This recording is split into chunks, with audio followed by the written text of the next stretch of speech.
तो कर्ज का फर्ज।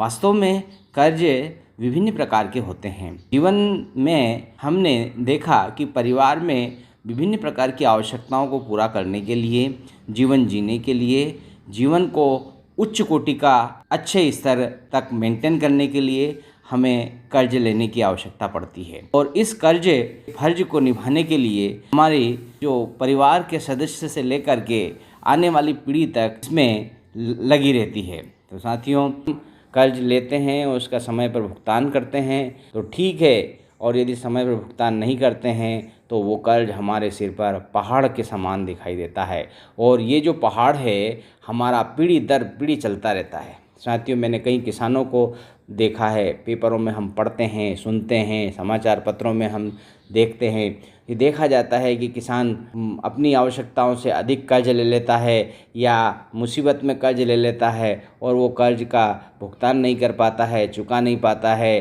भौतिक परिस्थितियाँ, वातावरण परिस्थितियाँ, प्राकृतिक परिस्थितियाँ उसके विपरीत हो जाती है और वह कर्ज चुका नहीं पाता है और ऐसी स्थिति में अपनी जीवन लीला समाप्त कर देता है। इसलिए साथियों, आज भौतिक युग में कर्ज का प्रलोभन विभिन्न प्रकार से हमें मिलता है। साथियों, हमने देखा है कर्ज लेने वाला व्यक्ति जब रात को सो रहा होता है तब भी कर्ज की घड़ी टिक टिक करती रहती है और वह कर्ज का कांटा बढ़ता रहता है। तो साथियों, कर्ज देने वाला महाजन हो या बैंक हो या तरह तरह के ऐसे लोग, सोसाइटियाँ हों, समितियाँ हों, ये जो कर्ज का सूद है ये विभिन्न प्रकार से कर्ज देने व लेने के कई ऐसे तरीके हैं जो आज प्रचलित हैं। देखिए कैसे आप इनके चक्रव्यूह में फंसते चले जाते हैं, उलझते चले जाते हैं। एक है, प्राइवेट बैंकों के माध्यम से हमें कर्ज लिया जाता है।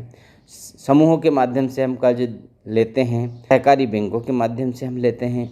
बाजार में किस्तों में सामान बेचा जाता है और ये भी एक कर्ज का तरीका है। किस्त नहीं देने पर, आने पर जब्ती की जाती है और वह वस्तु भी चली जाती है और कर्ज भी हमारे ऊपर लदा हुआ। क्यों?